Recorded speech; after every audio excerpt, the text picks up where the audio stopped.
¿Qué es el costo de capital de la empresa, o también conocido como el costo promedio ponderado del capital, o también con las siglas en inglés que es el WACC? ¿Para qué sirve? ¿Cuál es el componente o cómo se conforma este WACC? ¿Cómo ayuda en la toma de decisiones al emprendedor, al empresario de este WACC? El día de hoy vamos a ver a detalle este tema y en un caso práctico en Excel. Hola, ¿qué tal? ¿Cómo están? Como siempre es un gusto estar en comunicación con todos ustedes. Bueno, estamos viendo un tema muy interesante. Ya terminamos un tema que era el riesgo y rendimiento. Ahora vamos a ver un nuevo set list, y este set list es sobre el costo promedio ponderado del capital o el costo de capital de la empresa, ¿no? Más conocido como WACC. Y bueno, como siempre ustedes saben que nos basamos en una literatura. La literatura que vamos a ver es el capítulo 9 del costo de capital. El libro que estamos viendo para esta oportunidad es el libro de Brigham y Earhart, un libro muy interesante, muy bueno, de verdad, que Finanzas Corporativas, que detalla, um, que es muy que habla de manera muy detallada acerca de esta composición, porque obviamente el costo de capital o este WACC está compuesto tanto por el capital propio, por el capital de terceros, por acciones preferentes, por acciones comunes, por deuda bancaria, deuda de bonos, deudas con terceros, con inversionistas. Entonces, todo ello sirve para hallar un costo promedio de cómo se está financiando la empresa, y ese costo, que es un porcentaje, nos va a ayudar para traer los flujos futuros que genere esta empresa, los va a traer a un valor presente a través de esta tasa de descuento. Bueno, como siempre, invitarlos a que se suscriban a nuestro canal, a que le den like, a que compartan esta información, a que le den a la campanita, porque va a hacer que cada vez que colguemos información o material, les va a avisar, y obviamente ustedes van a estar al tanto de todo el contenido que estamos descargando en esta red social. De verdad que es un material que les va a servir de mucho, tanto al emprendedor, al empresario, a la persona que toma decisiones en base a un análisis de su negocio. Y bueno, también obviamente a los chicos de pregrado y posgrado que utilizan o que ven temas de finanzas, de presupuestos, de inversiones, renta fija, renta variable, y a personas que ven también proyectos, evaluación de proyectos. Bueno, pasemos a la parte práctica, que es lo más importante. Y bueno, quiero empezar mostrándoles esta fórmula, que es la fórmula del WACC o del costo promedio ponderado del capital. Y como les dije, ¿no? La empresa puede estar compuesta por acciones comunes, acciones preferentes, deuda uno, deuda 2, bonos, inversionistas, todo ello. Pero al final simplemente va a estar compuesta va a tener dos componentes: el capital propio y el capital de terceros, ¿no? Esa es la verdad. O sea, simplemente está compuesto por dos: capital propio y capital de terceros, nada más.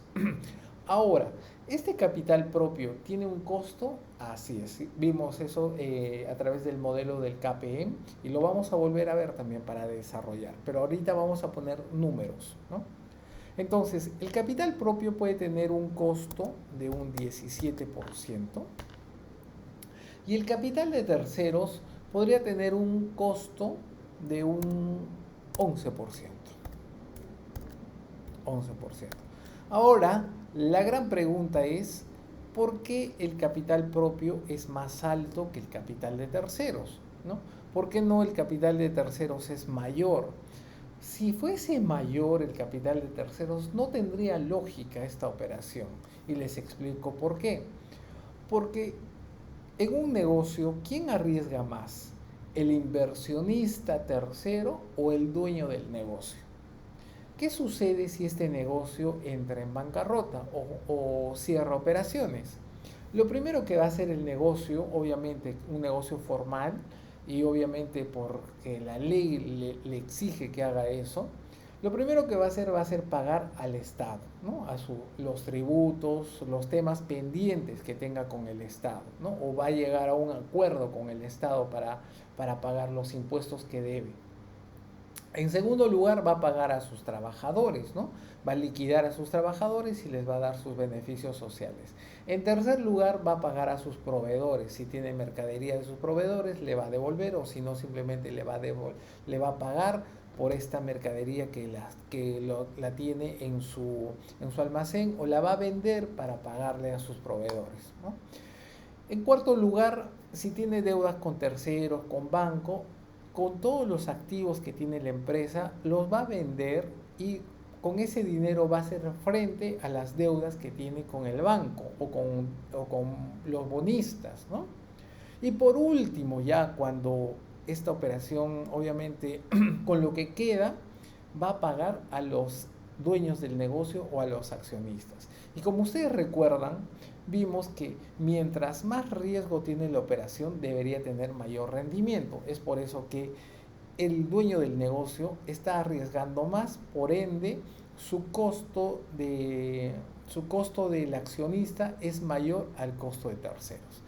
Me interesa que quede claro esto porque es un tema muy interesante y para que ustedes analicen cómo está su negocio en base a esta información. Bueno, vamos a pasar a detallar, a ver, bueno, ya estamos hablando de, en líneas generales, el costo promedio ponderado del capital, de qué está compuesto más que todo. Vamos a ver qué es el costo de la deuda. Acá vamos a poner costo de la deuda o de capital de terceros, ¿no? Ahora, la forma más fácil de averiguar cuál es el costo de la deuda o del costo de capital de terceros, como a mí me dijeron, que era simplemente agarrar tu equipo celular o tu teléfono y llamar a a tu banco o llamar a tu analista o a tu sectorista y preguntarle, ¿no? Decirle, sectorista, necesito un préstamo o quiero un préstamo de $1 millón para pagarlo en 5 8 años. ¿Y cuál sería la tasa de interés por este crédito? ¿No? Y el sectorista te va a decir, bueno, la tasa de interés para un préstamo de 10 millones, pagaderos en 5 años, es de un 6%. Entonces, ahí fácil ya tengo la tasa de la deuda, ¿no? Perfecto. Ahora, esta tasa, estos intereses que voy a pagar por este préstamo, estos intereses o son deducibles del impuesto a la renta. ¿Qué quiere decir? Que por el hecho de yo trabajar en un país y prestarme dinero en ese país o hacer las operaciones de manera financiada en ese país, el Estado se convierte en mi socio y me dice que lo que estoy pagando de intereses va a hacer que reduzca mi pago del impuesto a la renta. Entonces, el costo de la deuda ya no sería de 6. Imagínense que el impuesto a la renta de ese país es del 30%. Bueno, como acá en Perú, ¿no? Entonces, ¿cuál va a ser el nuevo costo de la deuda? El nuevo costo de la deuda va a ser 6% por 1 menos la tasa del impuesto a la renta, 4.20. Estoy ahorrando, en este caso, 6 menos. Estoy ahorrando 1.80% porque estoy financiando mi operación, ¿no? Entonces, este costo de la deuda ya pasaría a formar parte en ese caso, del componente del WACC o del costo promedio ponderado del capital. Ojo, aquí hay un tema. Existen los costos de flotación, ¿no? O sea, por ejemplo, el préstamo de este millón, ¿no? Claro, obviamente el préstamo de este millón que tiene en ese caso una tasa del 6%, tiene tiene un costo de flotación o un costo de operación de 1, 2, 3%, ¿no? Entonces, para yo sacar ese, porque yo en verdad yo necesito 1 millón, no necesito menos de 1 millón. Entonces, para yo sacar ese millón, y como esta operación tiene un costo, no, mi préstamo no va a ser de 1 millón, va a ser de 1 millón y un poco más para cubrir ese costo de flotación y yo tener el millón al 100% para hacer mi operación. Eso lo vamos a ver en un tema más adelante para ver cómo afectan los costos de flotación al WACC o al costo promedio ponderado de capital. ¿Qué más vamos a ver aquí? Bueno, acá hay un ejemplo, un casito que está bien interesante, es lo mismo que hemos hecho acá en el Excel. Y bueno, vamos a pasar a hablar ahora del costo de las acciones preferentes. Costo de las acciones preferentes. Perfecto. ¿Qué sucede con las acciones preferentes? ¿Cuál es la diferencia de la acción preferente con la acción común?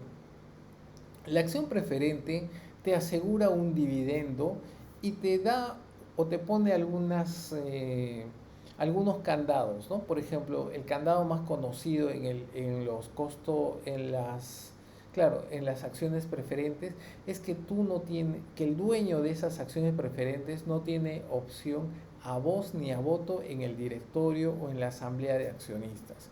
O sea, simplemente va a recibir sus dividendos, eso sí, pero no puede dar opinión respecto a la empresa. Es una forma que muchas empresas he visto que utilizan para financiarse, ¿no? Entonces, ¿cuál es el costo, en ese caso, cuál es el costo de una acción preferente, ¿no? Y es muy fácil.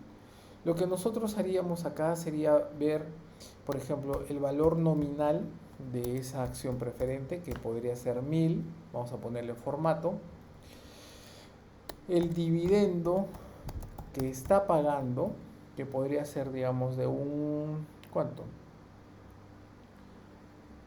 90, ¿no? 90.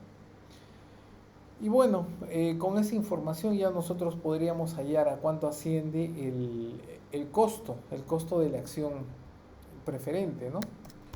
Costo de las acciones preferentes, ¿no?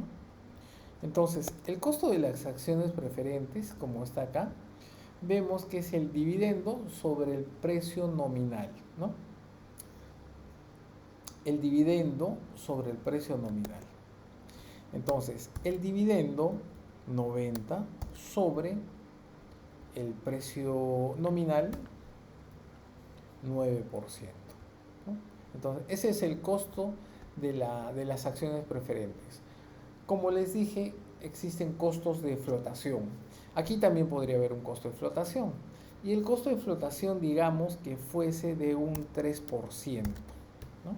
Entonces, la empresa ya no va a recibir, al momento de generar esta operación, como hay un costo de flotación por hacer este tipo de financiamiento, entonces el valor nominal ya no va a ser de 1000, sino va a ser de ¿cuánto? 1000 menos 1000 por 3%, 970. ¿Qué sucede ahí en ese caso? El costo de las acciones preferentes ya no va a ser de un 9%. El costo de las acciones va a ser de 9.278. O sea, se está elevando el costo. Si se dan cuenta, antes era de 9, antes era de, ¿dónde estás? Antes era del 9%. Y ahora con los costos de flotación, esto va a ser de 9.27%. Ahora, si este costo de flotación se incrementa un 5%, el costo de los accionistas preferentes se va incrementando, ¿no? Bueno, vamos a dejar este tema ahí porque, bueno, se vienen unos temas mucho más interesantes. Acá quiero mostrarles qué es lo que vamos a ver después. Vamos a hablar acerca del costo de las acciones comunes. ¿Cómo hallamos? A través de un modelo que es muy interesante, el modelo del KPM, cómo hallar la beta, la estimación de la prima de mercado. Vamos a hablar también sobre los dividendos. Miren, acá está método de rendimiento de dividendos más una tasa de crecimiento, un tema muy interesante que también sirve para hallar el costo el costo del accionista. Y bueno, espero como siempre que este material le sirva. Ya estamos fijando este material para tenerlo para el próximo video. Esta es la base. Vamos a añadir la otra información así con ejemplos prácticos.